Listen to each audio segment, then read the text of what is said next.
Hello.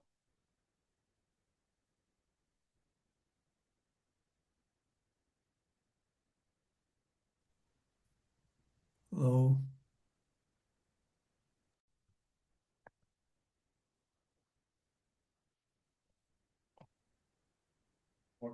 Hello.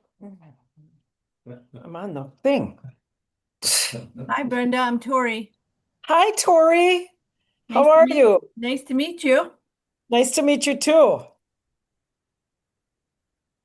Hello, everybody. Hello, Brenda from Brenda. Hello. Hi, another Brenda.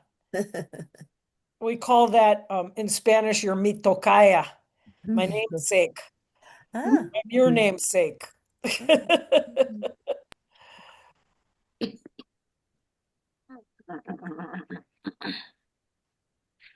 Hi, Brenda. Hi, how are you? Good.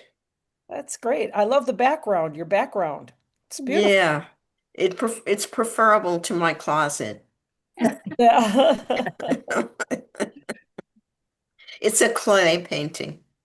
Oh, I it's forget what the title is. I love the color, jacaranda color. yeah, it's really beautiful. I'm just letting people come in here, Okay. so we'll give them a few more minutes. Quick question. Yep. Can I share my screen?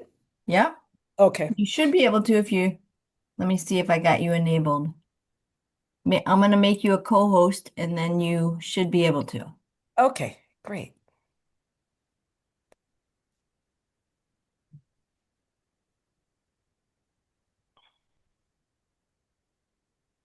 I wasn't sure. Sometimes nice weather is the bane of poetry. And sometimes it doesn't make any difference. True.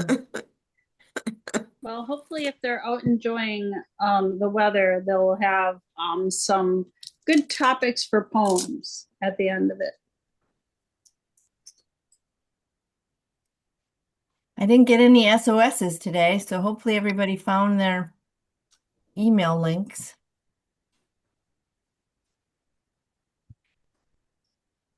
People are still filtering in, so we're going to give people a little time. hmm I'm Brenda's here. thrilled. That's the main thing. I made it. I was gardening during the day, so it's nice to be sitting down. Are you a vegetable or flower gardener? Both, both. I have a vegetable, two raised bed vegetable gardens, and then a little herb garden, and then lots of both perennials and annuals that I plant in pots and baskets. Annuals, I usually just do like that. I don't put them in the ground because it's like such a waste of your back digging those holes and then they just die. Right? So I put perennials in the ground and annuals and pots and baskets and, you know, That makes sense. yeah.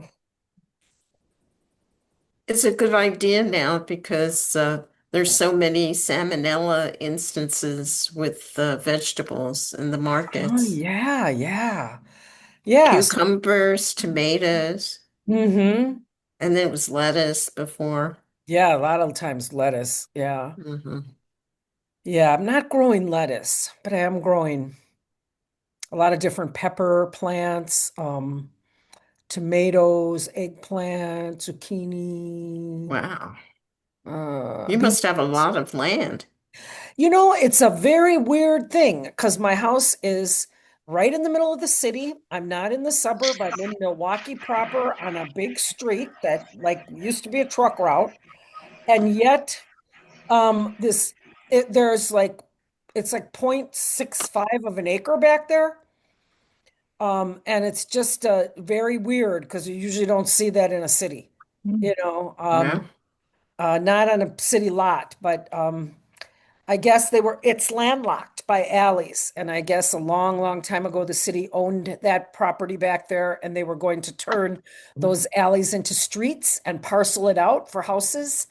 And then they never turned the alleys into streets. So they sold it to the first owners of the home, and it stayed with the home ever since. Wow. Yeah.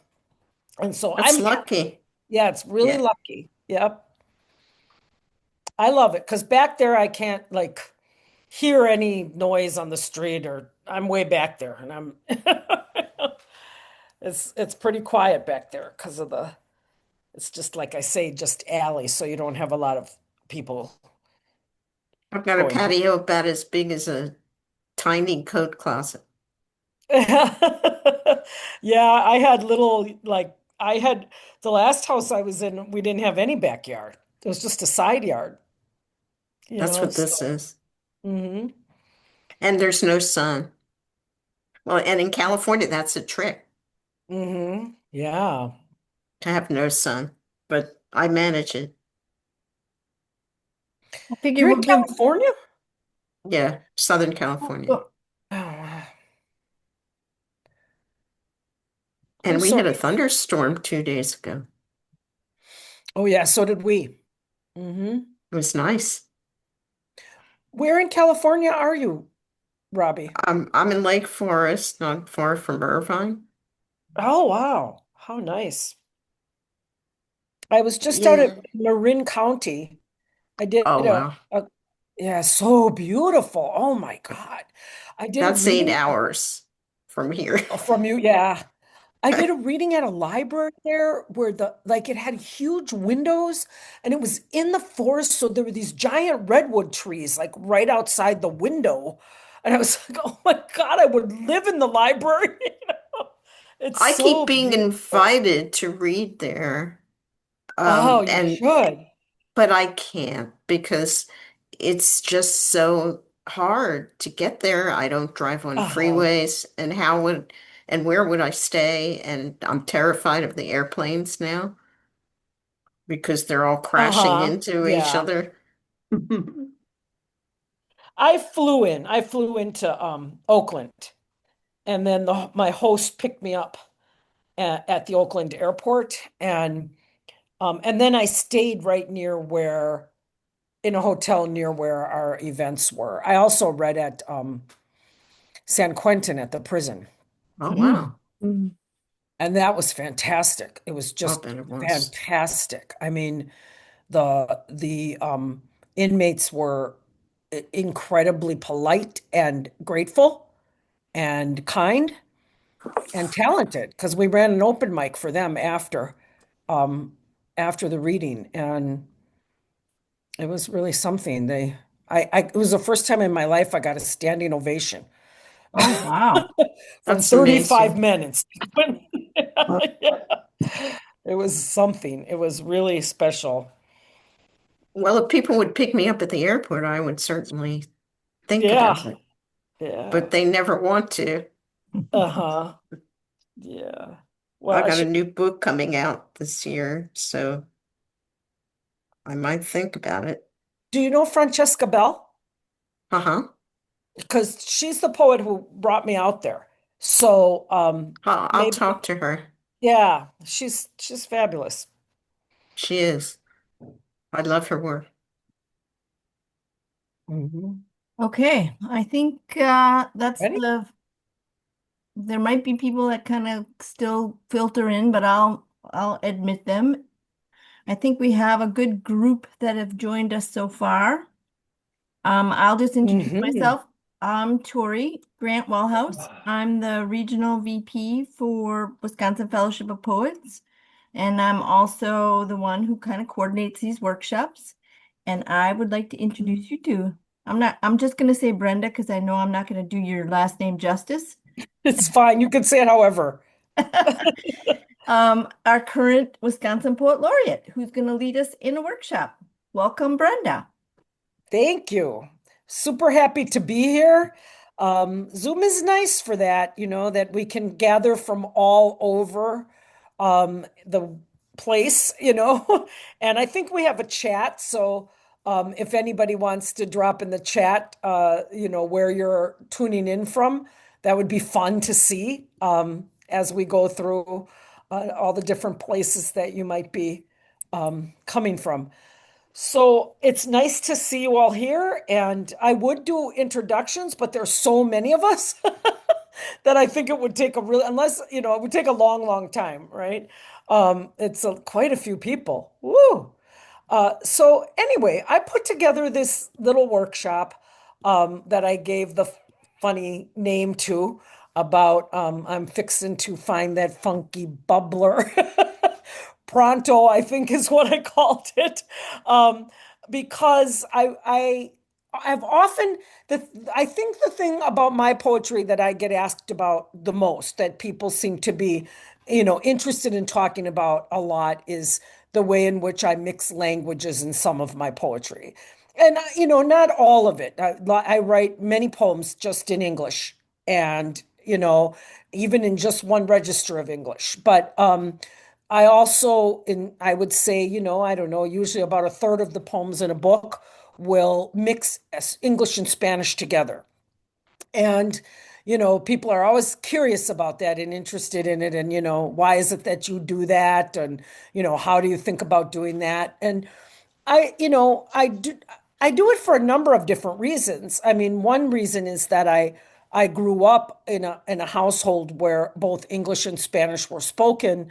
And even I had an uncle, because it was a multi-family home. There were, my aunt and uncle were in one part of the house and my family in the other. And he was an immigrant from Yugoslavia. So I even, what was Yugoslavia, I even heard his Slovenian sometimes, or heard, he also spoke German. And so I just grew up with a lot of languages around me. And so I would mimic everybody as a child, and then, but Spanish was kind of always present. And so for me, that mixing of the two languages was more common around me growing up than pure Spanish or pure English. And so I mix them for that reason. But there are also artistic reasons. And that is that, as poets, right, we're one of the things we're always thinking about is sound. And we work with tools like alliteration and assonance and consonants, to think, because we're thinking about the internal music, right, of our poems.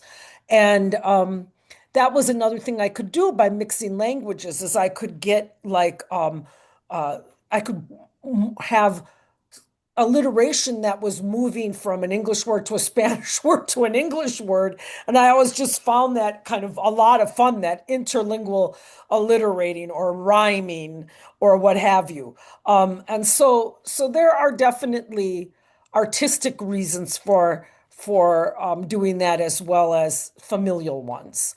And I started really thinking about it and thinking about, I don't think we're not, I mean, we're all, in a way, we're all multilingual.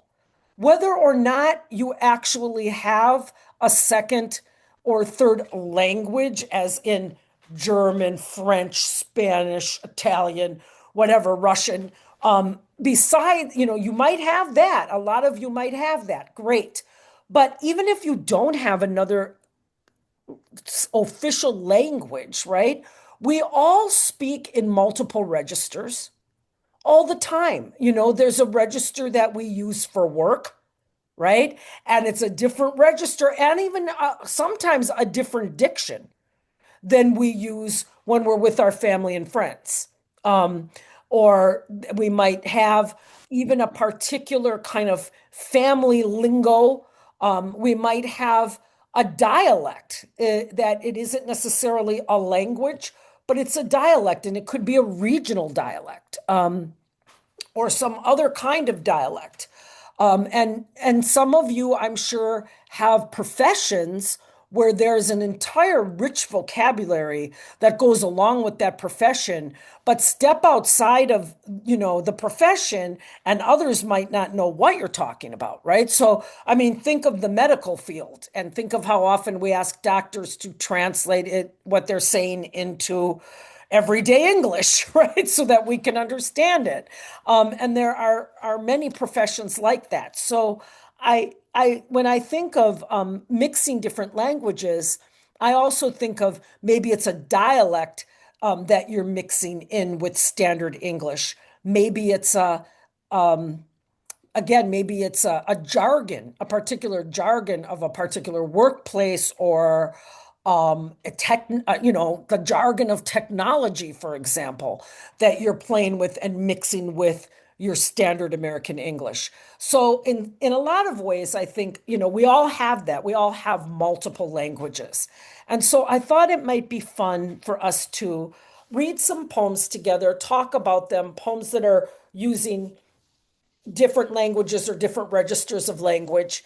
And then I have an exercise we can do so that you will do some writing where you're, mixing in specialized vocabulary with your regular standard English. And if anybody has questions as we go, please feel free to. I think there's you wave at me, call out. None of that's going to bother me. There might be a little hand you can raise as well. I believe Zoom has that. And if I see hands raised, I'll find them. But also feel free to call out. I might not see you if you wave because I can only see so many little boxes at a time. So I sent along some poems. You didn't get them until last night. I didn't expect you to read them ahead of time. I thought we could read some of them together and that others would just be for your own edification. You can, read them whenever you want to if you're interested in them. And the first one I think is a lot of fun. It's a poem by Mauricio Kilwain Guevara, who is a poet here in Milwaukee, and he mixes Spanish and English in this poem. And he said when he wrote the poem, he was thinking about listening to his mother talk with her best friend on the telephone, and the way they would sound together. But then he came up with fabricated this entire story, right? That goes with the poem. And actually, it was made into a little film. So I am going to try to share my screen so we can hear him read it and see the fun little film that goes with it. So let's see if that'll work. Can everybody see that? If you can't, would you tell me that you can't? We can see it. We can see. Great. Okay. So I'm going to. Thank you. Oh, nope, Chair. not looking for that. For months. What happened here? Uh-oh. Okay, I thought I had Mauricio up there, but somehow I got Ocasio-Cortez and I don't know why. And now I lost Mauricio. Oh boy. All right, give me 1 second. And let me see quickly if I can get him back. And if not, we'll just read the poem. What did I do with it here? Let's see. I don't know why I got her. Why she came up. Let's see here. Sorry. Trying to escape that.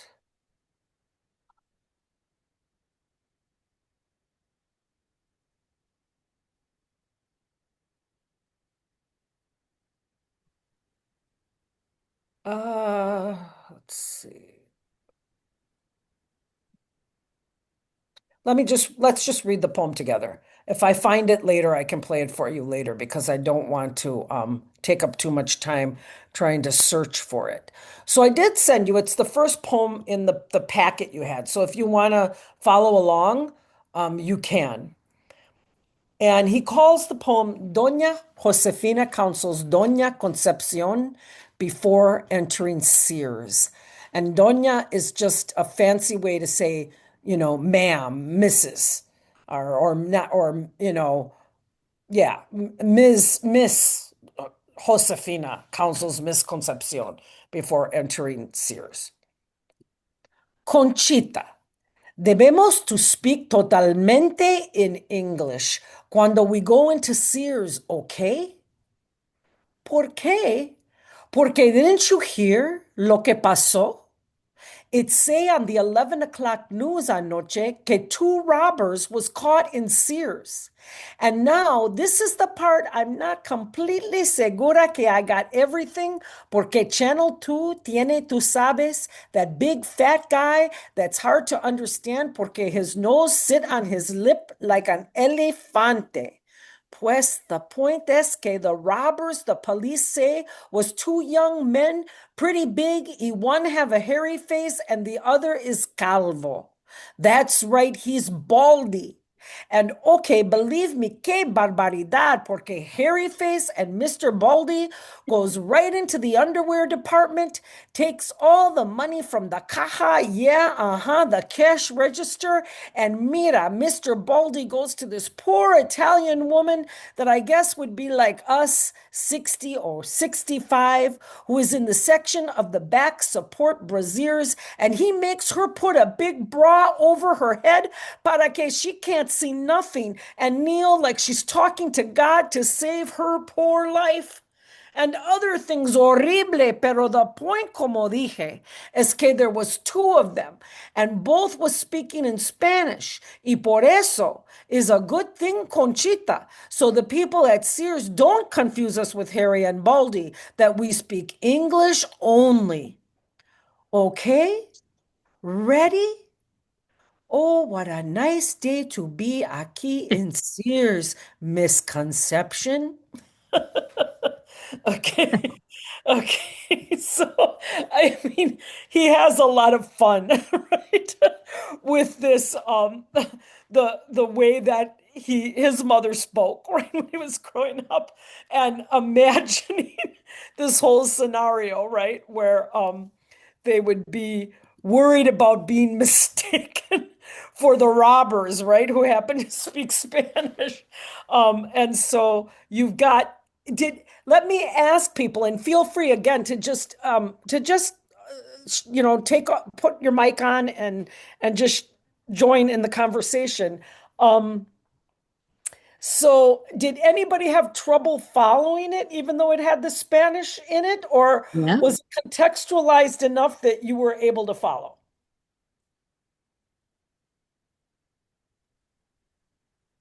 I was able to follow it. Yeah.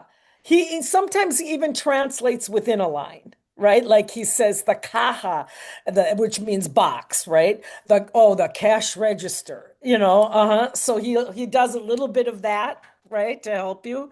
And I think you have enough of the important words to know what we're talking about in English to be able to follow the poem. Yeah.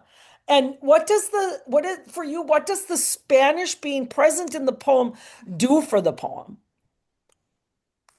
It How adds does a lot. It adds a lot.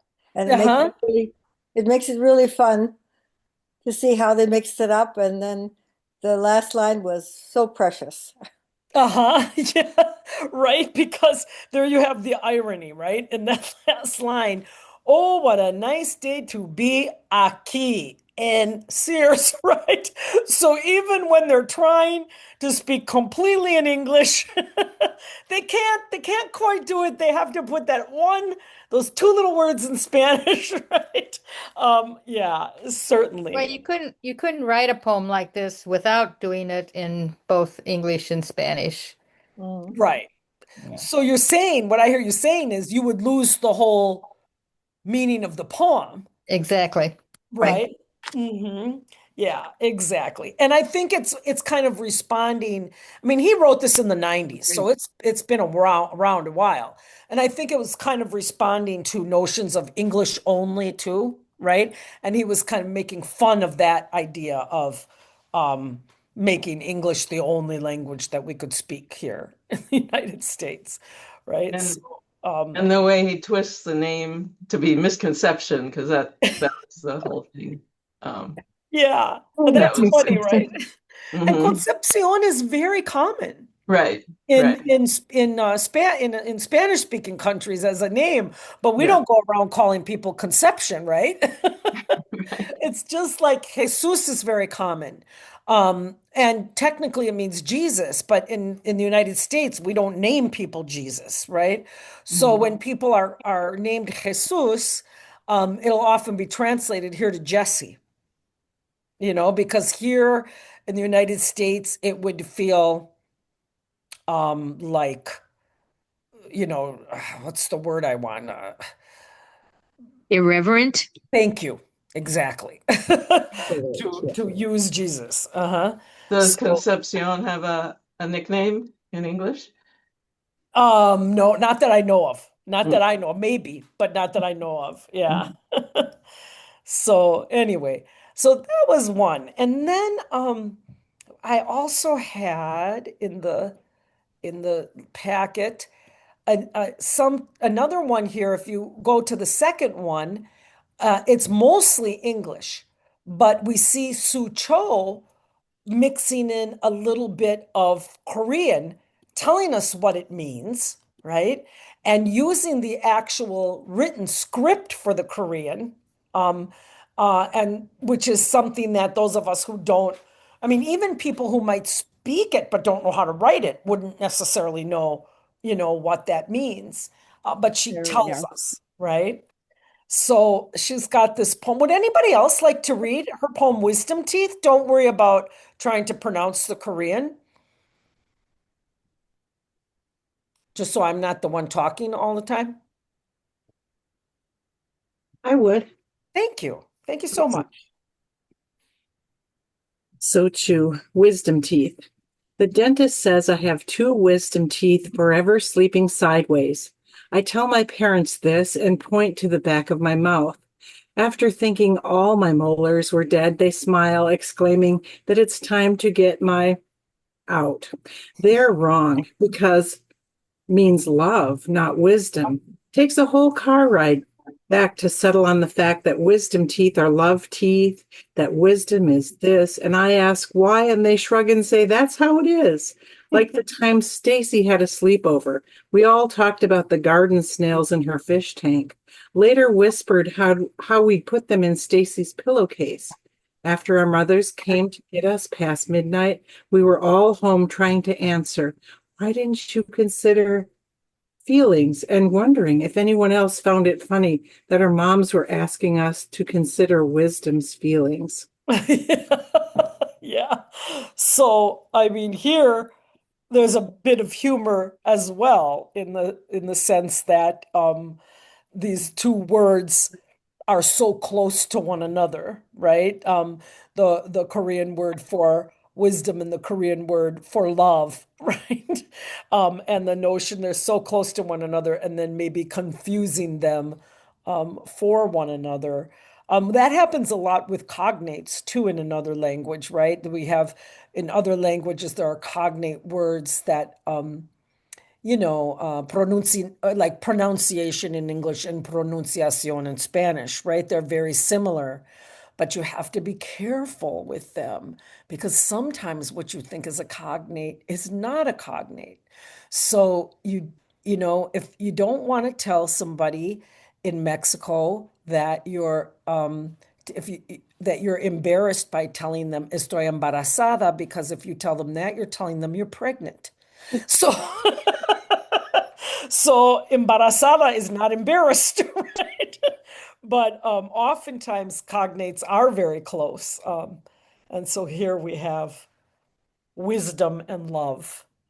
And she just, the Korean she's using is spare, and yet it's the point of the poem, right? This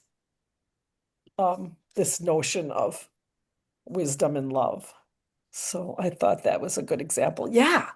I had to read this because our grandson just got his 4 love teeth out. Oh, there you go.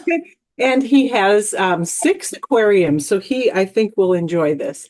Oh, yes, he definitely will. And that's painful when you get the wisdom teeth cut out, right? So anything to give him a little distraction, right? Yeah. Yeah. So you saw two very different ways of doing this, right? You saw in the first example, Mauricio is mixing a lot more Spanish with the English. He's every once in a while he's giving you a little translation, but for the most part, he's thinking you'll figure it out. You'll pick it up just by the context of the sentence. And he's not really translating, and he's really mixing the two languages together fully. In Sucho's poem, she translates for you. She gives you that ideogram or whatever, the Korean, and then she tells you that it means this one, it means wisdom, this time it means love. And she's using it more sparingly, but she's still using it, still using another language, right? And then I thought we could I want to look at one more like that where they're mixing actual languages, and then we can look at other kinds of ways of doing this with different like registers of language. So if we can look at Ahi Lee's Prelude, the third poem, she's mixing together. She's a fabulous poet, by the way, and she's a Wisconsinite. She lives right outside of, she's not in Milwaukee. She's in a suburb of Milwaukee, but she's right near here. And she's mixing in here English, Spanish, and Korean because her parents are Korean.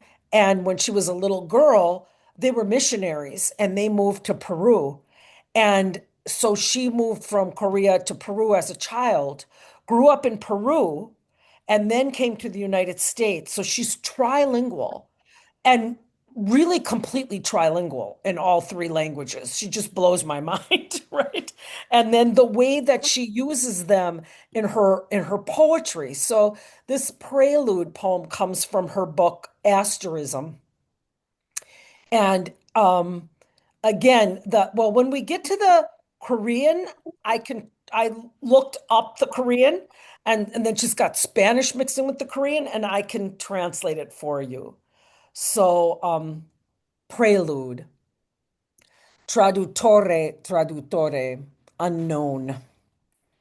Your infidelities will have changed you, Olina Kelitiak. I'm mispronouncing that. Davis, right? So those are just her, her little quotations that she's introducing the poem with. I don't deny it. I've taken the dagger of my tongue and gently run it over your ear. I've often thought Uma said mother, thought it wasn't my mother whom I'd spoken about. All this without you suspecting me. I'd like to think I've whispered te quiero to actually mean I want you. I had to use a Japanese word, ginkgo, to explain in English my first time seeing the splitting yellow fans of eun hang leaves in Korea. There's so much of the past in these choices. Let me tell you how I wished for a long, unfractured life. I slurped noodles, threaded needles, but again and again I dreamt I was a series of footprints pressed deep into the earth, covered in snow. I told my parents about this saying, and here's the translation of that. I wanted to live a life of thread. I wanted to grow up carefully and without being cut off. But I dreamed that I had become many footprints, footprints pressed deep into the ground, covered in snow. Do you trust me? Trust me, just in the beginning. Then translate me for yourself. Question me unsparingly, like a sparrow to another sparrow about breadcrumbs. So, I would love to hear how that part that I translated sounds. I mean, I can read the Spanish, hilo means thread, soñé, right? I heard. it sounded, right? Que me había vuelto muchos encubiertos de nieve, but I can't pronounce the Korean. And so I'd love at some point to hear her read it. So why do you think she did what she did there in that passage, mixing that Korean and the Spanish? I mean, how does it serve the poem, I guess? I think that anytime you use a different language like this, it helps to bring the audience closer to you, closer to the culture. And it Mhm. really helps us understand that she has this gift of knowing these different languages. And I know that I studied a little bit of linguistics in college, and I know that when there are certain words that just don't translate, right? They just Mhm. don't, there's not an exact translation. So if Mhm. you know a word that you want to use and you have that capacity, why wouldn't you really? Exactly, exactly. And you're so right about it. Translation is such an incredible art form because it's so impossible, Mhm. right? And like you're never, I mean, especially people who translate poetry, they have my deepest respect because you're always negotiating between the meaning, getting the meaning, and getting the sound, right? And you're always going to lose something in that process. And then, like you said, there are some expressions that just can't quite be translated, right? Or they can be translated, but they're not the same. They don't have the same connotations, right? And Mhm. here is what we so often traffic in as poets, the connotations of words, right? All the different levels and layers of meaning that we can get out of using one particular word over a synonym for it, right? So a lot of times I'll say, well, really, are there any synonyms? Because each one has its own color, its own, its own shades, right, of meaning. There's a poet named Francisco Alarcón, who had a poem in which he said, Un beso is not a kiss. And it is kiss if you look it up, beso in the dictionary, right? But I think he was trying to say that when you say beso in Spanish, it's coming with a lot of kind of passion, right? That for him the word kiss doesn't have in the same way, right? So I think that's a really smart insight that you just had. And yeah, I look if we go back to the quotations at the beginning of the poem. The first one is saying traitor, right? And the second one, your infidelities will have changed you, right? Like your infidelities to language, right? Or to purity, right? The notion of a pure language. You're not going to, you're going to um you're not going to be able to do that when you have a background like this poet has. And when you live between three countries, you're not going to be able to be faithful necessarily to one language, always in a perfect kind of way, right? So, and we see her talking about her the way it becomes confusing sometimes. I've often thought Uma said mother, and Uma, I guess, would be the word for mother in Korean, right? Thought it wasn't my mother whom I'd spoken about, because my mother would be, for her, would be Uma, and then trying to talk about a particular tree in Korea, and she has to use a Japanese word to talk about it in English, right? Like it's so interesting, so wild, right? That the way her mind must always be moving between, right, these multiple languages. Brenda, excuse Yeah. Yes. one thing about seeing the characters in this poem and then Spanish, is it Spanish? Yes. And do you trust me? So I'm at the very end of the poem. It makes that last two lines sparingly, like a sparrow to another sparrow about breadcrumbs, makes that so much more powerful, I think. Mm-hmm. Mm-hmm. Just And a why? touching ending. Yeah. Why does it make it so much more powerful for you? Oops. Because I know what that means. I Uh-huh. didn't know what what does that mean above? I don't know. But then this idea of trust me, Mm-hmm. translate me for yourself, and then question me unsparingly. That just Mm-hmm. makes that part so much more powerful because I could understand it. I have a picture of that. It's a real thing. Right, exactly. And I think too, the breadcrumbs is a great way to land the poem because these little bits of the Korean, right, script are like breadcrumbs in a way, right? The little Spanish words are that are sprinkled here and there are breadcrumbs in a sense. Yeah. Hmm. Yeah, great. Excellent.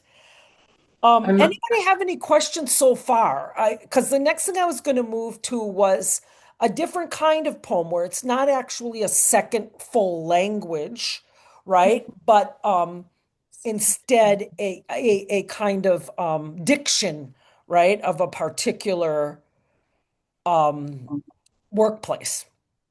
Questions? I just wanted to clarify a little bit. I think I can add to the ginkgo Mm-hmm. word. In Japanese poets that do haiku, they talk about going on a ginkgo walk. And what that means is taking a walk in nature to get inspiration for a haiku.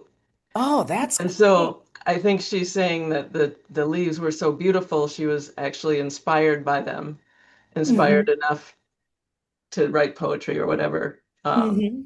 So Excellent. Thank you for that insight. Yeah, mhm. that's I was, beautiful. this is Virginia and Molly's turn. Hi. But I liked the way the poem starts. And I didn't, I was listening to it and it was to me like it was an amorous, image. Hmm. I've taken the dagger of my tongue and gently run it over your ear. And it Hmm. wasn't until later that I realized that the tongue is speaking and the ear is how you're hearing it. Uh-huh. Oh, that's a great insight. Greetings. So Excellent. it's like, anyway, I loved it because that I mean, we use the word tongue about language, but Hmm. it does have a dual meaning just in English. It probably does Yes. in some other certain languages too. Hmm. Definitely. Excellent insight. And then to where she says, I'd like to think I've whispered te quiero to actually mean I want you is interesting too, because te quiero literally does mean I want you. But when we use it to say I love you, it's one way to say I love you, te quiero, I love you. And there's another word for love, amar, te amo, but you would use those in different contexts, right? Like you would use amar with a lover or husband or wife or whatever. You would use querer with a child, or right, or a dog, but yet at the same time, it means I want you, right? So, interesting, right? That we use it very freely to say I love you. Yeah, yeah, excellent. So again, we're not going to read all of these, but I thought we could look at a few more. I want you as opposed to one. Excuse me? Oh, so I'd like to go down to the one called Shears, if we can move down to that poem. And I know that some of these they copied kind of like hard to read, and I'm sorry about that. I'm going to have to make better, clearer copies of them in the future. But I have this poem. I can read it to you from the book. This is Valerie Wallace, and it's interesting in that it comes from a book called House of McQueen, which is a poetry book all about the fashion designer, Alexander McQueen. who was known for creating incredibly experimental and wild kinds of fashions that he dressed the models in.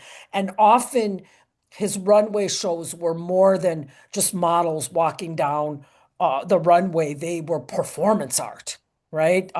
They went way beyond just walking down the runway.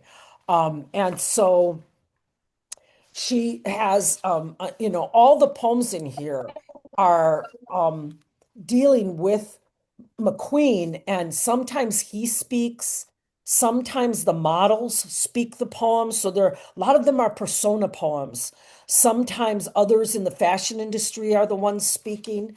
But I chose Shears to share with you because I thought of this as a good example of what I'm talking about when I'm talking about using the diction of a particular trade or job or profession or um, hobby, right? Or skill. And here we see a lot of words that have to do with sewing, right? And fashion. It's even called shears. And how often do we use that word? We usually say scissors, right? But shears, I think in sewing, they'd be more likely to use shears. Silk, tweed, gray, felt, sable, damask, flannel. Glory of a sharp tool, be the lasting part of me.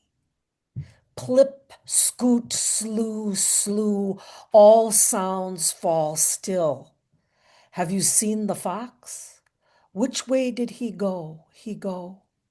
Hither and thither, clean sheets, somersault boundary for a thimble's jig. Double tonguing a syncopated flute.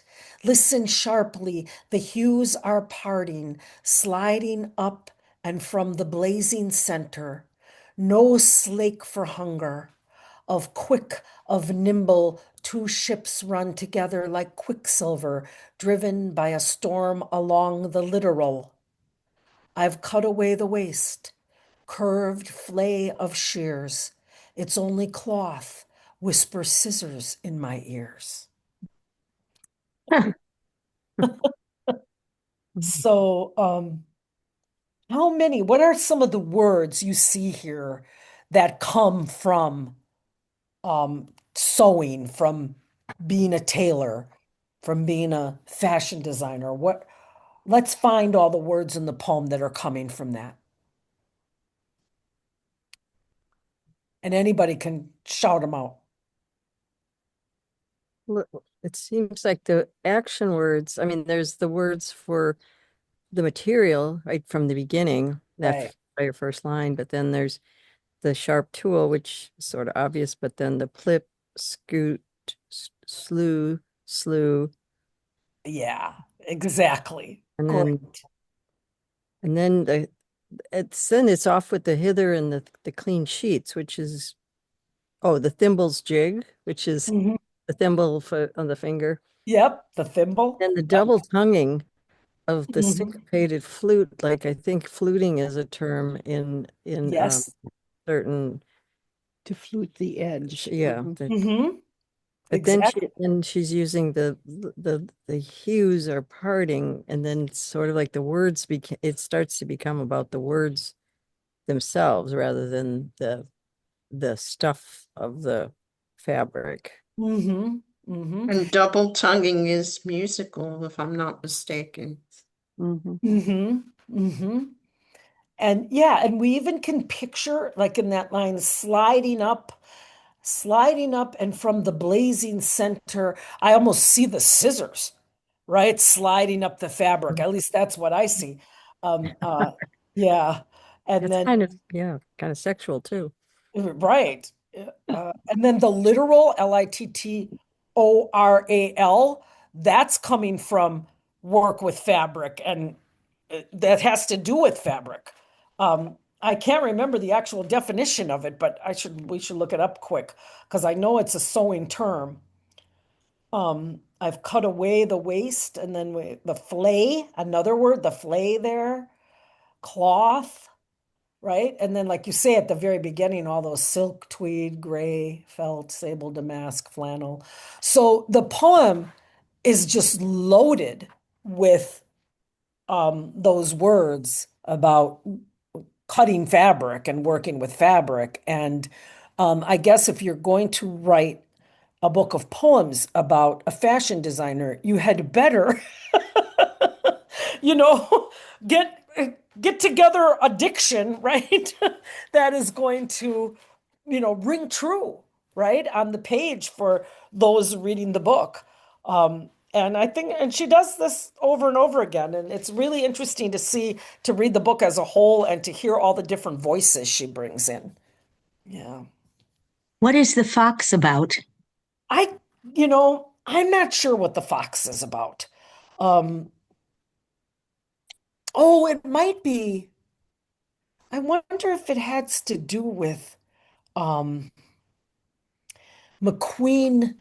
I wonder if it might have to do with McQueen, like a particular fashion, because he had, I mean, the contraptions that he put on the Oh, a model's head. fox fur, you mean? Like a fox fur? Yeah, it might have to do with that, like a Oh, fox, making something out of the fox, and you know how sometimes you can even see like the head, yeah, right?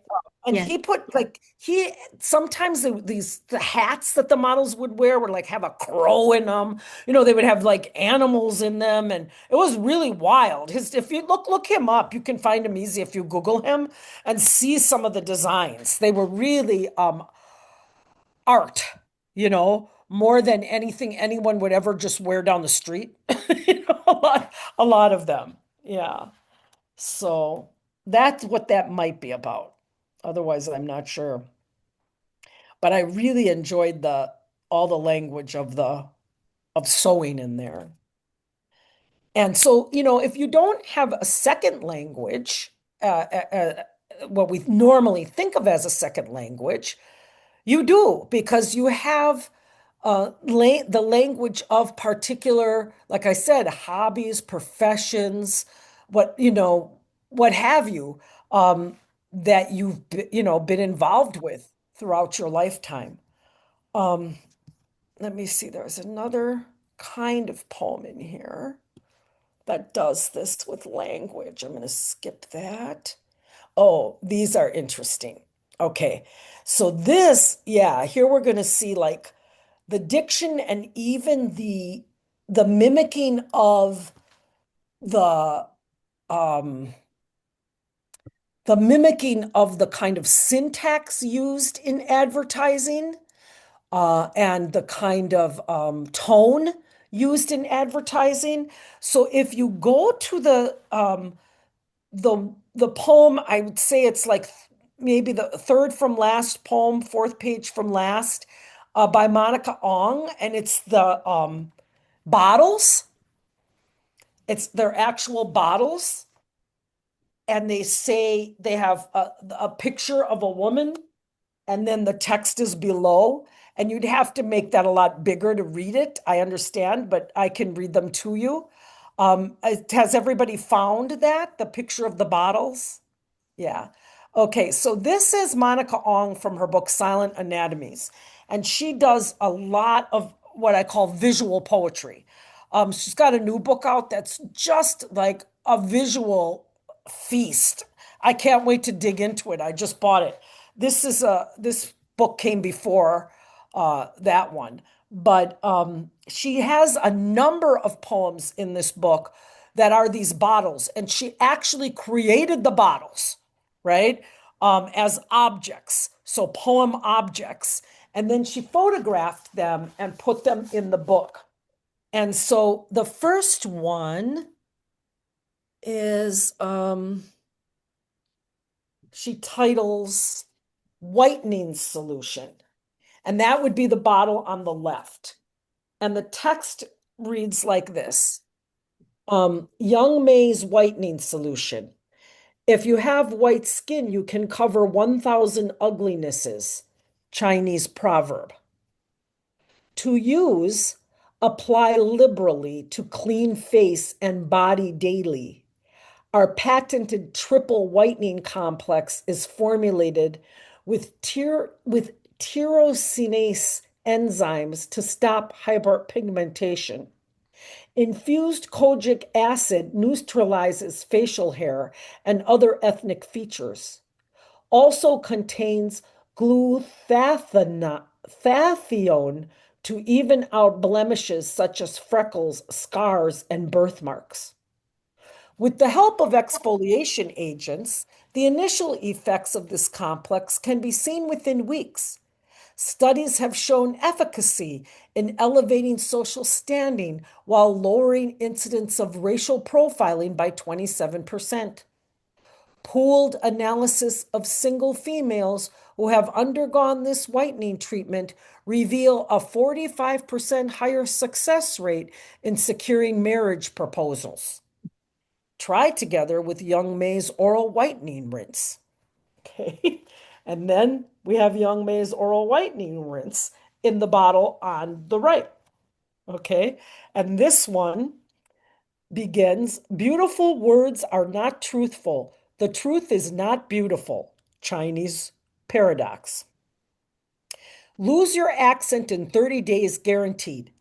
Antiseptic rinse kills 99% of all loose terms and fights slang buildup. Patented accent reduction treatment also eliminates stains and bad breath. Swish in mouth undiluted for 30 seconds, then spit out. Use daily after breakfast and before bedtime. Our gentle Lingo Ease formula relaxes the mother tongue, naturalizing muscles with significant syllable stress. Leaves mouth fresh and minty cool. Dynamic foaming action noticeably whitens speech. Studies have shown that consistent use over a period of 4 weeks can dramatically improve one's chances of becoming articulate. Results may vary. Try together with Young May's whitening solution. Okay. So here we have big time sarcasm, right? Playing with these notions of in Chinese culture, sometimes of whiteness being what is preferred, right? Whiteness being what is preferred, and also the notion of if you're going to be in this country, in the United States, hiding an accent, not having an accent. She also has one of these bottle formula poems about how to make sure that when you're pregnant, you'll have a boy instead of a girl, right? Boys being preferred, right? So she is again using heavy duty, the poems are meant to be very sarcastic, but she uses that lingo, right, of the advertising industry. So it's written in the way that we would expect a serious advertisement to be written, right, for these products, right? And she nails it. So that's another way of it's a particular register, right, of language that she's using there. And that's another way I think that you can play, with this notion of multiple languages, multiple registers of language in your poems. So that was another example. And I'll just tell you that we also have, won't read them all, but we also have, there's one in there right after that one by Harriet Mullen, who's doing something very similar, right? Taking kind of what I guess I would call a non-literary form, right? Taking a non-literary form and putting and turning that into a poem, right? So Harriet Mullen uses that language of when a company has a label, right, on a product that says, we're not responsible for whatever's going to happen to you by using this product or taking this product. And she plays with that, and we're not responsible for your lost or stolen relatives, We cannot guarantee your safety if you disobey our instructions. We do not endorse the causes or claims of people begging for handouts. We reserve the right to refuse service to anyone. Okay. Your ticket does not guarantee, right? So she's using that lingo again throughout and playing with it in a way that makes it really quite funny. And that's from her book, Sleeping with the Dictionary, which is really a fantastic book. I really loved Mullen for a long time. She's really good at this kind of playing with forms that we don't necessarily think of as literary. And in the poem Duddy Gal by Latasha and Nevada Diggs, you have a poem that's written in a dialect, right? And a very like Jamaican dialect there. And you might it's hard, it might be even hard if you're not familiar with that dialect to understand the poem. But there's definitely references to music in it. Titanium boom, shaka killed the woofa. And it goes on like that. But again, that's using a particular kind of English, a particular dialect of English from Jamaica. Telefono roto, that one I put in there because Brandon Sam, again, is mixing Spanish, Korean, and also the technical language of the factories along the border that we call maquiladoras, or factories where it's piecework. They employ mostly women, and the women sit there and, put a tiny little chip in a cell phone over and over and over again. And he plays with all of those languages, including that kind of technology factory speak. And so when you read that one, you would see that. Core curriculum standards, that's Vincent Toro, and that's the language of the classrooms. And it's kind of fun. I think it's interesting the way he put it in, he put so many words in parentheses, phrases everything is in parentheses. But it's called Curriculum Standards MS 145 RIP. And I think, we really we know that this is not a school district that has a lot of money, right? Because how does it start? Whiteboard don't work.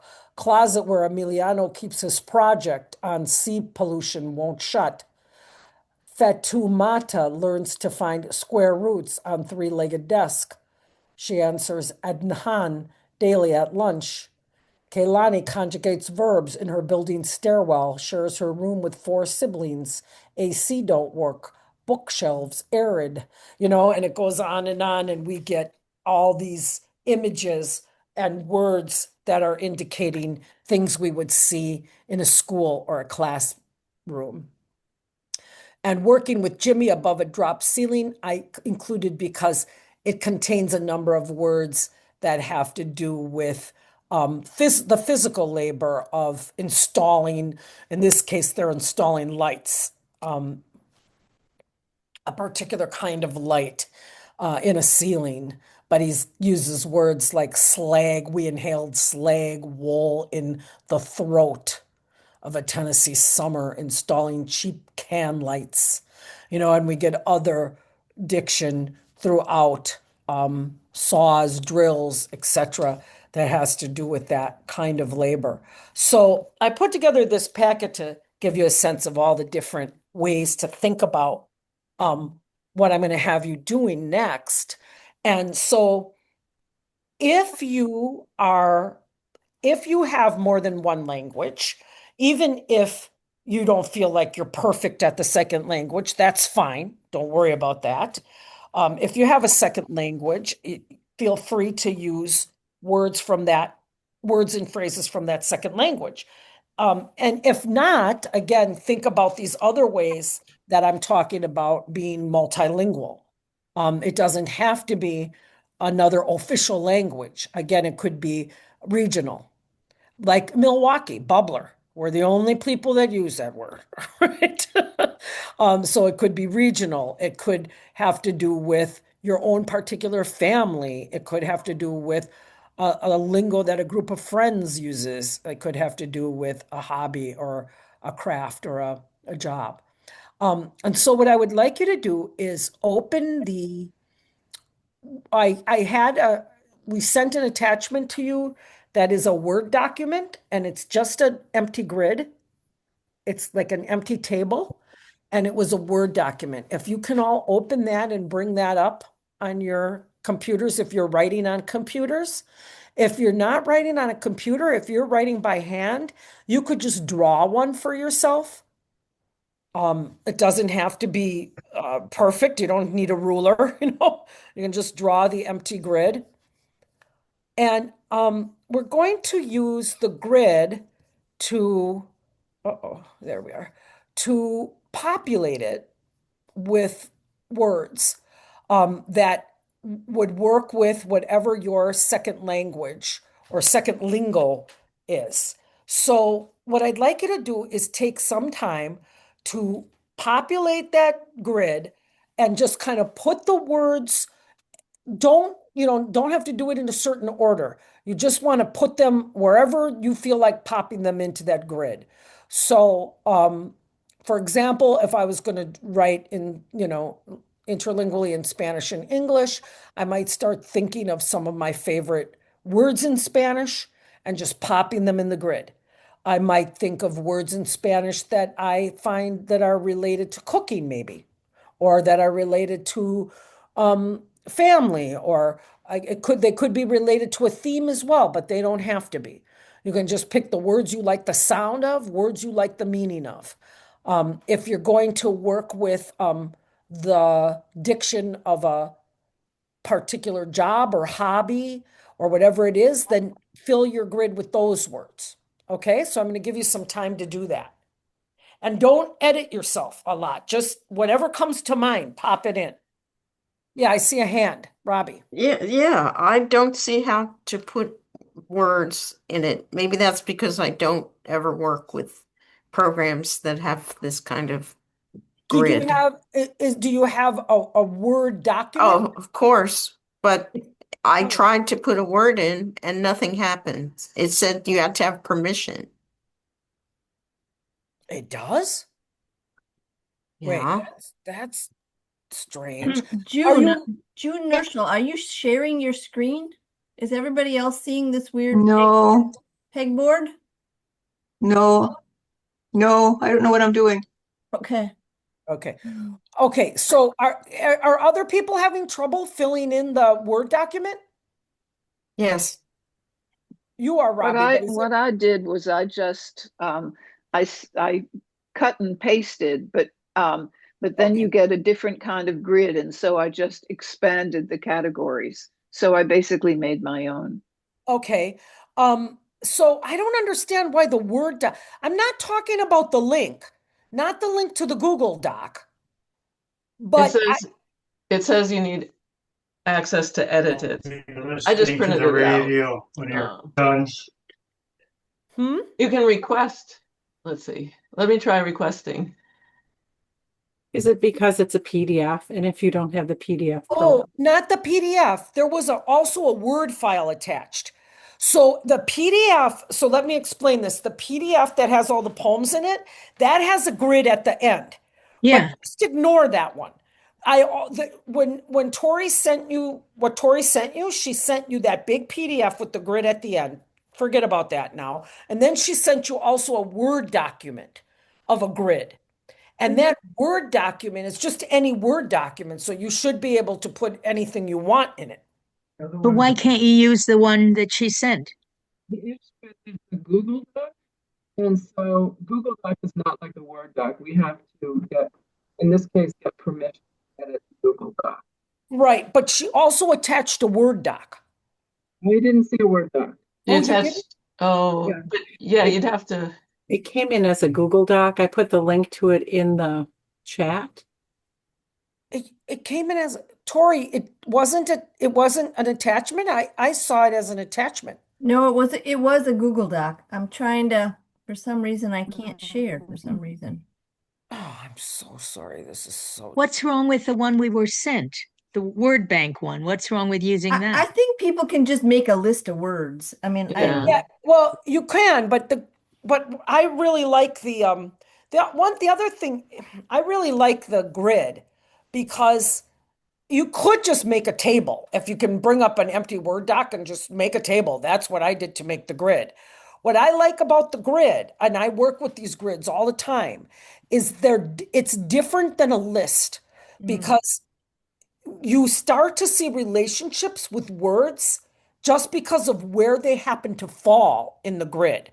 And it helps me come up with a lot of like lines that I would have never ever come up with before, just because I happen to see the words. Like I wrote a poem recently. The first line is um we are all we are all citizens of snow. And I wrote that just because snow and citizen was in the same grid and they happened to be near each other. And I would have never written that line otherwise, right? Okay, Andrea Hines put the Word document in the chat that you can now download. Awesome. Thank you very much. Thank you. I thought I had it as a, I thought I had it as an attachment too. I apologize for that. Yeah, there it is. So now you can download that blank word grid and you can populate it. And I'm going to be quiet for a minute, for a little bit.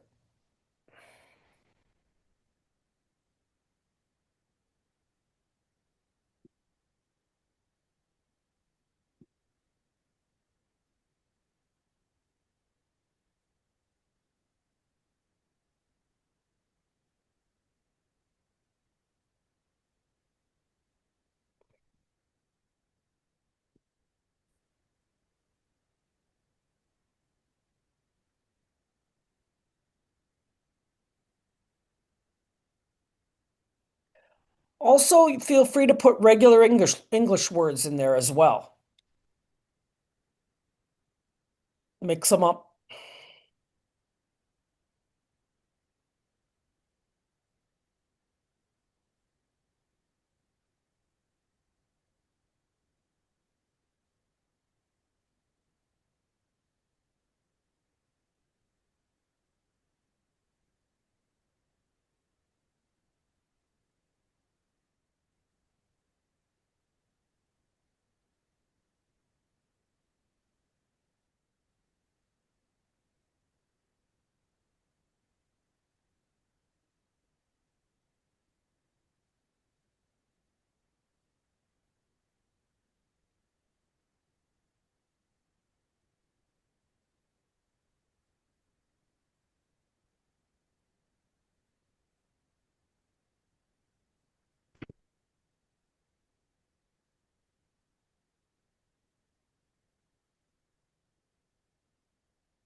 Try to get some different parts of speech too. Verbs, nouns, adjectives, rather than only nouns. Try to get some verbs.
Well, that was interesting. How is everybody doing? I don't know whether I did what you were suggesting, but it was great fun. You did fill, you got a bunch of words down, right? Yeah, yeah, yeah. It was a kind of free association. Do people need more time to fill in more words? Let's see. Rejoin. Let me see if I can find.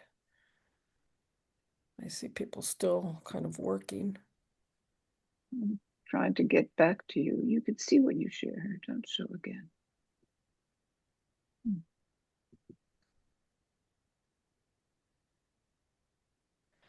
Oh, all of a sudden I see all kinds of people I even know. As I'm looking through the How do I get rid of June's Yeah, whiteboard? June, do you mean to be sharing your pegboard? No, I don't know what I'm doing. Sorry. Exit full screen. Ooh, I think oh, what is this? This is bizarre. It's How some, can I erase it? it's a, How can I erase? I think you have to close it. yeah, just close it. Close it. Looks like Close there's the whole whiteboard. looks like there's a There, more? There. oh, there you Ah, go. There you go. I can do it. I can do it for you. Okay. So there you go. Thank Okay. you. Thank you. So what then what the next step would be, right? And you can fill in more words if you want to do that, right? If you don't feel like you have enough yet in there.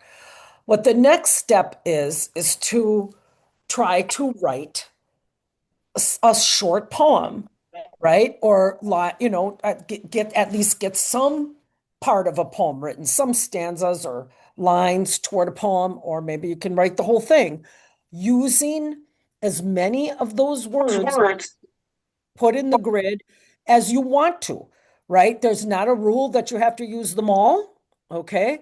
You draw on it, look at the grid. Like I say, what I love about grids is just because of the proximity of two words, you might be able to come up with a line that's so different and fresh, right? That you're starting with language here rather than starting with a preconceived idea.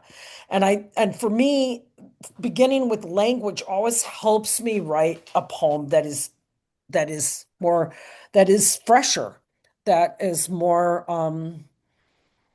that experiments in ways, I guess, that I would not have anticipated. So use the words, and you know, from here, see if you can write a poem where you're mixing those words, those special words, in with your regular everyday English.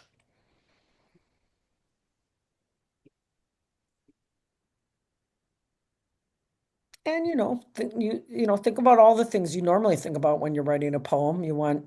Try to y- get some images down on the page. Think about sound, think about imagery. Oh, what I found was it took me in a completely different direction from anything I would have anticipated. Good. Good. That's what I wanted this exercise to do, right? And that's what these word grids often do for me. I would have never written so many poems that I've written using this method if I hadn't used the method.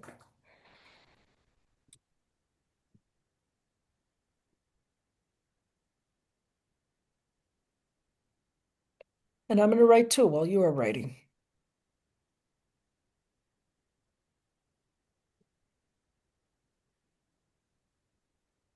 Hello. Hi. Hi. So all of the words that are on the grid are words that we just wrote in the exercise. Yeah. Okay, there isn't anything to match up with them in the columns from English. No, but you'll use English. You go ahead and use English along with the words that you put in your grid. Am I making sense? Or you can show me your grid if you want. You can put it on the um No, it's fine. I just thought once we had a grid that we were going to do another something else that because it's separated.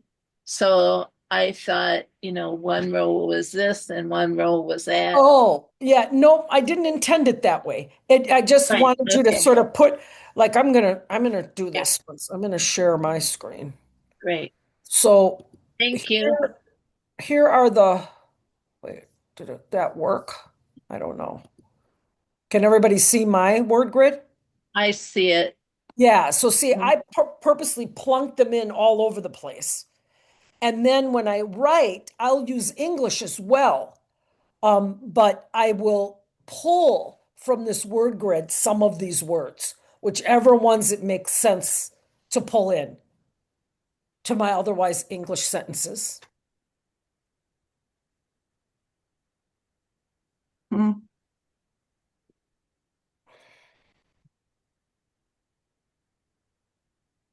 But that's an interesting idea that you had. Put in some English words in there as well.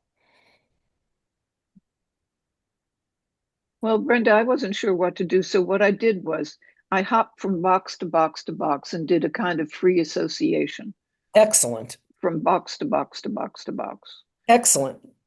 That's great. And I think you might come up with a really a surprising poem from that.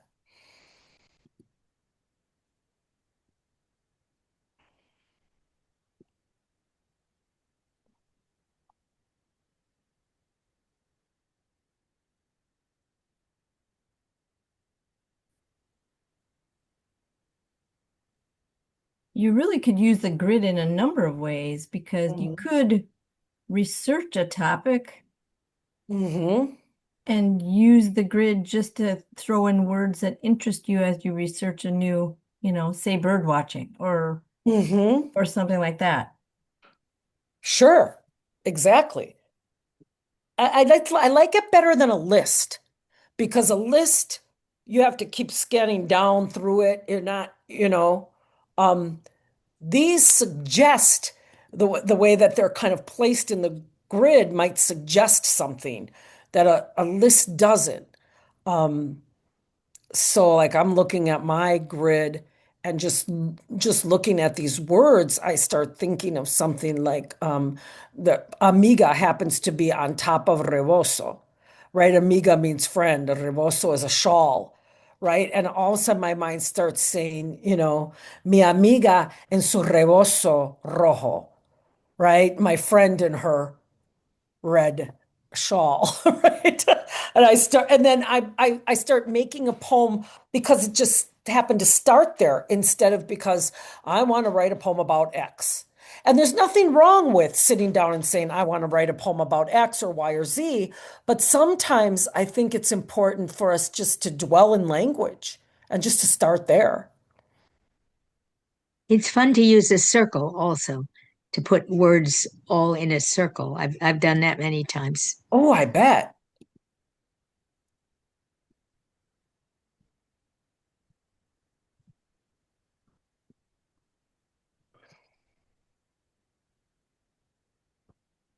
Well, it also seems like the grid could be useful. Maybe this was what Ronnie was doing, but the kind of list or grid that one would make by just going to any book and randomly choosing words and then arranging them so that they could be used in a poem. But by putting them in a grid, then there might be more combinations that you wouldn't have thought of otherwise. Sure. Like, I mean, that would be, you'd be making a collage poem doing that. And the other thing is, like, you could also put in your grids some of the words, if something resonated for you in some of the poems we were reading.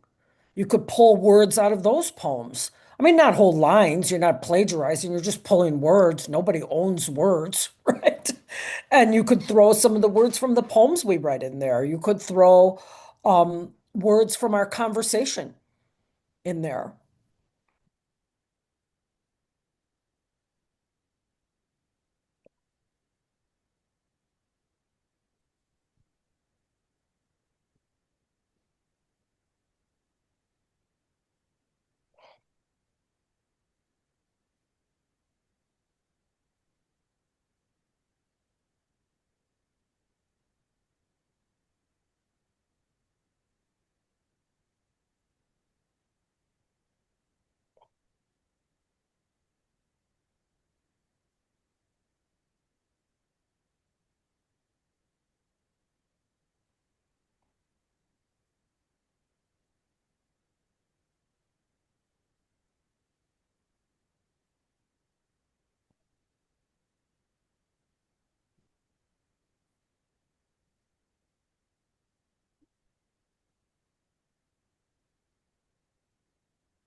Хорошо. Zoom видео. Окей. Y entonces el pollo. Это попкорн ты кладешь?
How's everybody doing?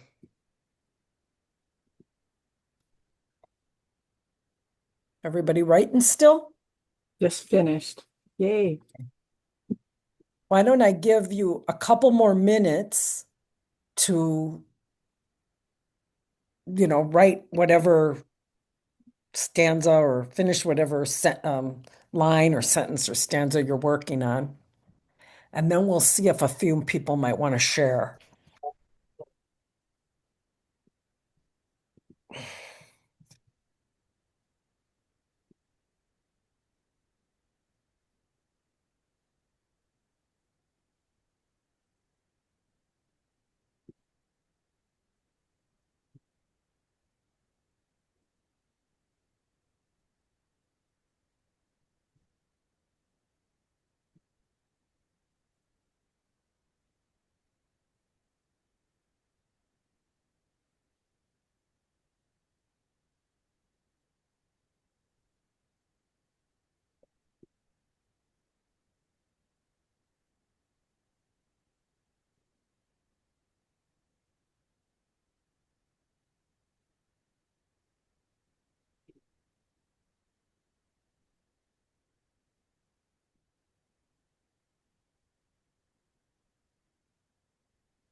Okay. Okay. Oops, just lost my screens here. Let me call you back together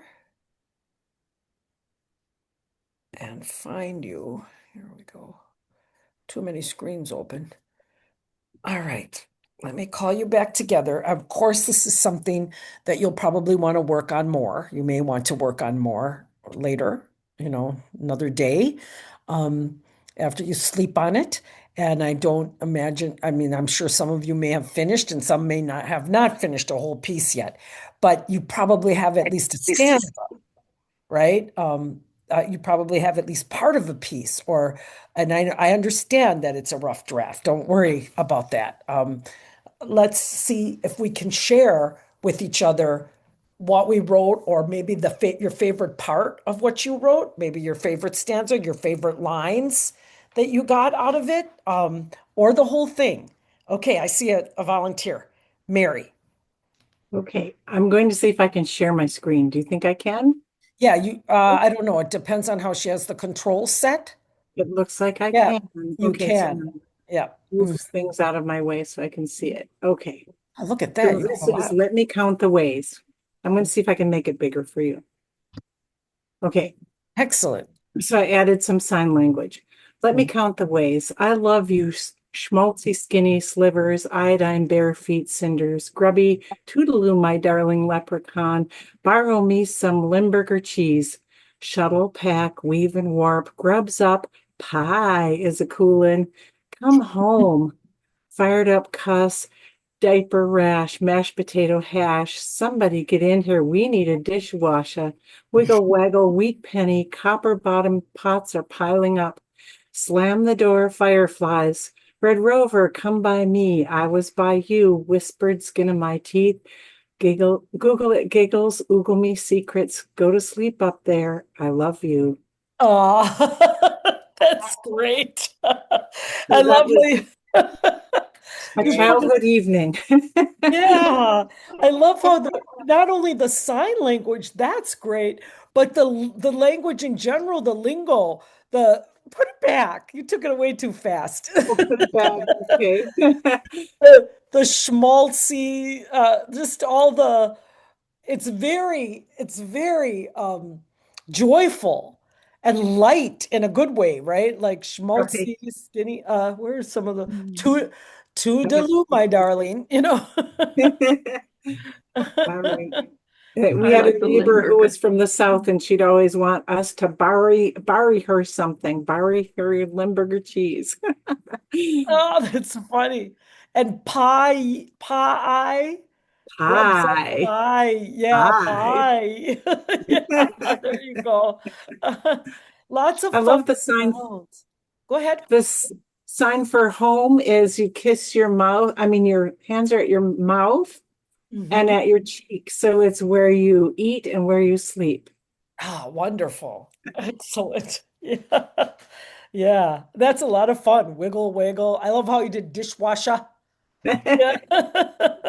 Thanks. Yeah. And I basically just took my grid and then made it into a chart, but it helped to have it in a grid first. But then Uh-huh. had it in a line, I could move the words around. Anyway, thank Uh-huh. you. That's great. Yeah. And the sign language. So that's wonderful that you have that as a language. What a great language to have. Um, would anybody, yeah, you're welcome. Would anybody else like to share? Don't be afraid. I'll share. Oh, great. Okay, let's see if I can find it. Okay, so I haven't turned it into a poem yet, but Okay. do you want to try sharing? I don't know if you can, Tori. Well, it seems like everybody can share themselves, so I think You you can. can, I Oh, think you can okay. share your own screen. Yeah. Share. Where's share? I can't find share. It's on the bottom, in the The bottom row. bottom, Ah, green share arrow, screen. Yes, okay, got it. Share. and your file has to Share. be open. It's open.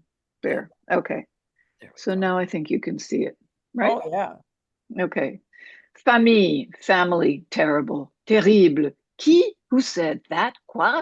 Je veux savoir. I want to know. Oui, savoir, like a savior or a sailor, marin, mariner. If you marinate your chicken, poulet, but then you, tu, toi, ou bien vous, whoever, whatever, you can infuse your hen with wine. In vino veritas. But I actually vraiment have preferences. Same thing. Préférence. Would rather roast my chicken. Rôti. Dinde means turkey. This afternoon, après-midi, je conduisais, was driving, taking another route. And quelle surprise! A turkey, female, and half a dozen chicks. What's the word? Chicklets? Crossing the road. So cute. Adorable. Wow. You actually wrote the poem in the grid. That's amazing. That's amazing. It The, is. the poem is there. All you have to do is decide on your line breaks. That's great. I can't believe you put the words in there in an order that works so well. And I love your French, how you mix the French with the English. The repetitions in some places, like you say the word in English and then you say it in French. It's fun. Well, it was like the first poem that you showed. That's really the example, Mm-hmm. or the Spanglish. Mm-hmm. Mm-hmm. Yeah, this is great. Well, Wonderful. thank you. No, thank you. That was a lot of fun to do, Oh, and the readings were wonderful. yeah, that's just beautiful how you did it. I can't wait till I want to see it like with however you decide you want to break your lines and whatever else you might want to do to it. But I think it's going to be a really wonderful poem. You're there already. Anybody else? I mean, I know you didn't have a lot of time to write, so you don't have to, no one's expecting perfection. I see a hand. Great, Robbie.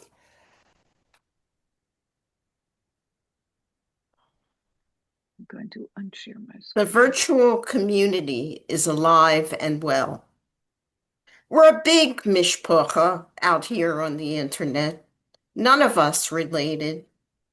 Meeting on these small Zoom screens, yoga classes, poetry workshops, cooking classes at the holidays. There's that tall schmuck again. Does he ever change his clothes? That Zoptic yogini stretched out in Shavasana, snoring away. Later in class, I'll deglaze my pan, proof the challah dough, dice the cucumbers for salad, say the brucha. No one has to know that I've been hanging upside down, half naked, marinating in sweat, or writing snarky sonnets in my spare time. Yay! Wow.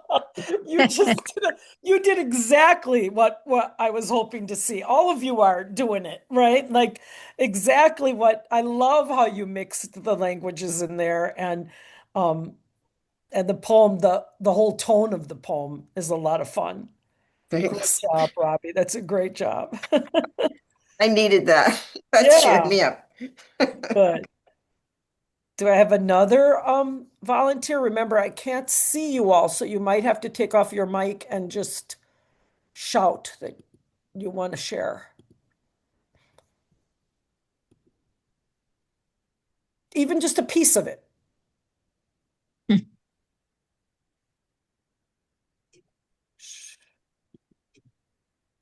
Oh, who do I know in here that I can bother?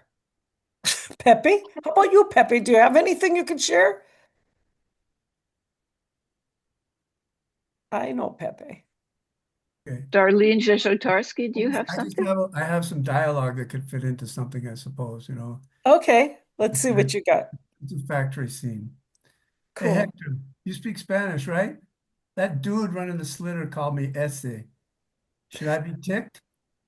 Oye, vato, just stay cool, créame.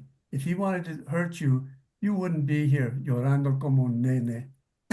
Oh, okay. Hey, what time's lunch anyway? That's great.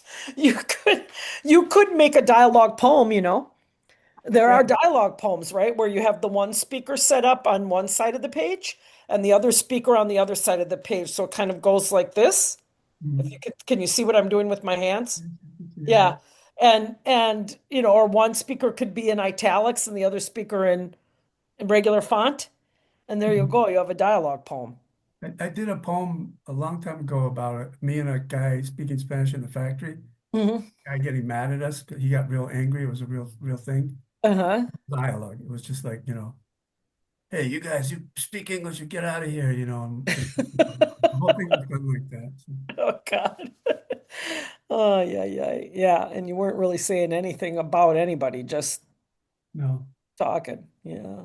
But that's one thing what you brought up with the, you know, with the earlier readings where you can't understand, especially the characters, you know. One thing that it does to me is when you do that in a poem is you get a feeling for what it's like to be left out of a language, you know. Because when you read that, what was it? I don't know, was it Korean where they had the characters? Yes. But when you read that, it was so beautiful. What was in there was so beautiful, but you're going to miss out on it. And that's what it feels like when your language, you know, when it's not to be someone who doesn't speak the language that everybody's speaking, you know. So I think it's got that effect to it, you know. You just leave people blank and say, well, how does it feel, you know? Kind of an empathy building. Or just in your face, kind of. Yeah, it could be that too. Anybody else? Emily? I see you. All right. So funny enough, you know, on my grid, I had some language from farming and from I was just thinking about like clothing. So I'll just read maybe just the first part of it. Okay. At the kitchen table, they're talking about 8140s, tractor tires, horsepower. What does it take to harness all these wishes into thumbnail image, articulated or otherwise? On my own screen, I'm wrapping myself in linen or cotton, silk butterfly sleeves, green screen green. I blot and wash by hand while they're testing milk And then it kind of goes on from there. I'm not really sure how I'm going to Uh-huh. work it into a poem, but it was kind of fun to play with that Yeah. language and our different interests. Yeah, and you've got something great going on there. I hear your voice in there, your poetry voice. Excellent. Anybody else? I could try. Darlene Jezitorski. Yeah. Thank you.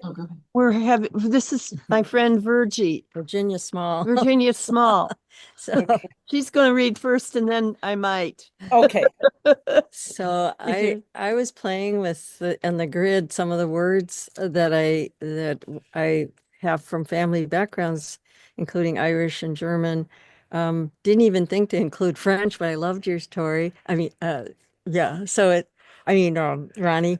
But anyways, I ended up landing on this, which just is about playing sheep's head or not, which is the German game, and it was part of our family. But anyway, it's very rough, of course. That's cool because sheep's head has its own vocabulary, right? Yeah, Its yeah. own- So yeah. and actually, I was outside of it in many ways. I watched sheepshead games from the sidelines growing up. The raucous family game with pickers and partners, trump cards and blinds. There were too many experienced players to teach all of us the game. I loved the rowdiness, the way partners donned wild hats once they found each other, as they called, as they ca- as the called suit ace was played. I like the way they called out players for mowering, celebrated schmears. I knew I knew we carried German genes when they played this this game that was ruled by Teutonic words. Lingo with lingo that no one used outside the game. I felt both inside the circle of play and outside of it. I did not know the game, did not really play it till I moved back home decades later, but I love to watch my family play their hands. Excellent. Excellent. Yeah, because it has, and I love that being inside and outside of it, and kind of what Pepe was talking about. That's what made me think Yeah. of it. Mm-hmm. Perfect. Beautiful. And that, yeah, what a smart idea. A game. I forget about that, how they have their whole own language. Yeah, exactly. And then Wonderful. it's so only Milwaukee. So like I didn't live here. So I was also outside of it every time I came back because I wasn't really from here anymore because I didn't Hmm. play this game. Uh-huh. That's Live here crazy. for Yeah. that matter. Yeah. Excellent. Great job. Did you want to also read? Okay. I'm looking for your name, Darlene. Ja. 1, 2, Polizei. 1, 2, 3, spielen. Spiel und Spiel, Fortuna's wheel. Odin's blind eye makes me cry. Helios sings a lullaby. Tooraloo, rally. Kindergarten Rhapsody. Glockenspiel for parody. Tanz gesprungen, Sprach gesungen, Lederhosen, rote Rosen, blauer Himmel, slimy Schimmel. Time to go to Tanz, my dear. Save a place for me next year. No defeat, no despair. Twilly be sweet, Twilly be fair. Excellent. That's terrific. Wow. You have all that rhyme in there too. Wow. Yeah. Wow. How did you do that so fast? Oh, it's just a big scribbled mess. Uh-huh. You did a great Could read it job. though. Wow. Yeah, I could read it. Do I have any other takers? These are wonderful. You all are doing exactly what I was hoping would emerge from this little playtime we've had together. Anybody else? I could give it a try. Please, yes. All right. So I picked words related to a subject area, in this case, horses. So Oh, excellent. gated circadian rhythm. A late afternoon Palomino sun trots toward a chestnut sunset, who lopes up to a starry blue roan nighttime sky, walking along, then galloping, to us red dun dawn. Daylight canters as the saucy sorrel who whinnies for his palomino pal to be pacing now. And Wow. I would finish it differently, but Uh-huh. But you want to keep working on it. I yeah, hope. yeah. Yeah. It's beautiful. And the more and more of that language that you know, do you own horses? You work with them? No, but Oh, but you I've spent time around them. So. yeah. Yeah. Lovely. Lovely poem. I could see everything. Great imagery. Thanks. Do I have anybody else? Okay, we're almost coming to the end of our time anyway. I thank those of you who shared, and I hope that those of you who didn't got the start for something you can turn into a poem. And you know what? Even if it changes a lot with revision, so what? I mean, some of my poems, I write them and then I just tweak them a little bit. Other ones I completely overhaul and they become something completely different. But that's revision. So even if you just end up with one line that you wrote today in there, I think it was worth it maybe to think about language in this way. And I thank you very much for coming. And I hope I get to meet some of you in person, maybe at the conference. Is anybody going to the WFOP conference? Yeah, I see a lot of hands. Yay. Yeah. So hopefully I'll get to meet some of you in person. Please come up and say hi to me. I'd love to chat. Yes, that was great. That was great, Brenda. Thank you very much. Thank you. Wonderful. That was wonderful. Thank you so Wonderful. much. The only way of So I looking. will follow up with everybody with the recording and I'll resend the attachments, including that Word document, so you have another version to use in your next poem. And thank you very much, Brenda. Any parting thoughts? Oh, yes, I have one thing I'd like to tell everybody. If you haven't seen it anywhere yet, I have a poet laureate project that has its own website. And there's been a lot of announcements about it, so you may have seen it. And it's called, the website is wisconsinpoetlaureateproject.com. So you just smash all those words together, wisconsinpoetlaureateproject.com. And it's an ekphrastic project. So poets I divided you into the WFOP's regions. So you will go to the website, you sign up there to be part of the project, and you'll sign up in your region or register in your region. And then if you're one of the first 10 in your region, you can post any ekphrastic, you write an ekphrastic poem about any piece of artwork in the world that you want, post it, and then as soon as we get enough visual artists from that region, the visual artists will choose a poem from there, and they'll make a piece of visual art based on your poem. And then that piece of visual art will be there and go on to another poet that will write a poem based on the piece of visual art. And then it'll keep going like that, poem, visual art, poem, visual art, poem. And we'll have these long, in each region of the state, I'm hoping to have these long, like the game of telephone, kind of, or a relay. I'm calling it a poetry and art relay, right? So it'll keep going from a poet to an artist, back to another different poet, to a different artist, to a different poet, to a different artist. And you're all so welcome to register and become part of the project. You might have to wait a while because I know more poets than I know visual artists, and I'm doing all I can to get visual artists signed up and involved. So it might be a while before somebody, creates a piece of art based on your poem, but it'll happen eventually because I have 3 years. So, okay.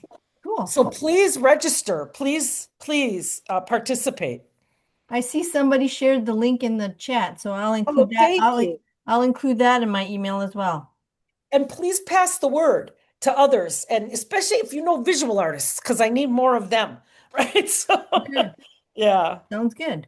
If you're free on June 22nd to come to Kenosha, the WVA from southeastern Wisconsin. We're having a show at the Anderson Art Museum.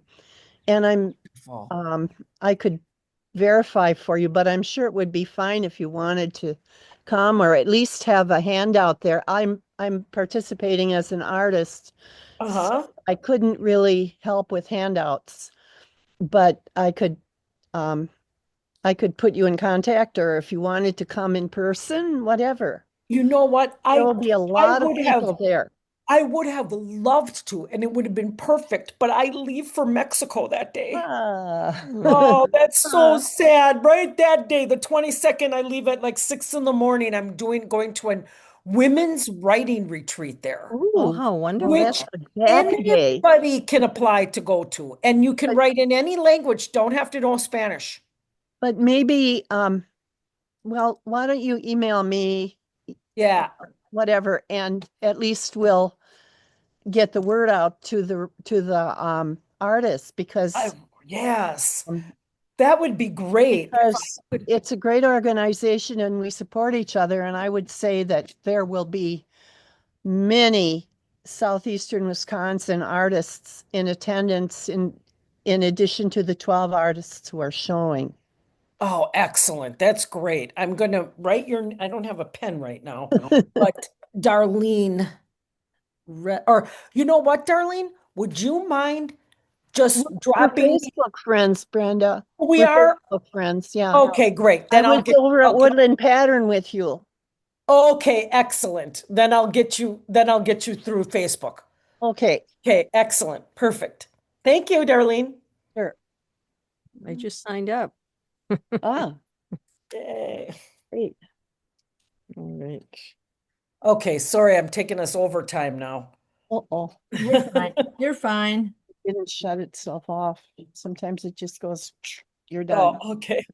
Well, again, thank you, everybody. Thank you, Brenda. That was great. That was Thank your you. your enthusiasm infects us all, I think. Oh, That's good. Good. I love poetry. Love it. Really All good. right. Take care, everybody. Thank you. Have a good Bye. night, everybody. Bye-bye. No, I was trying to confirm.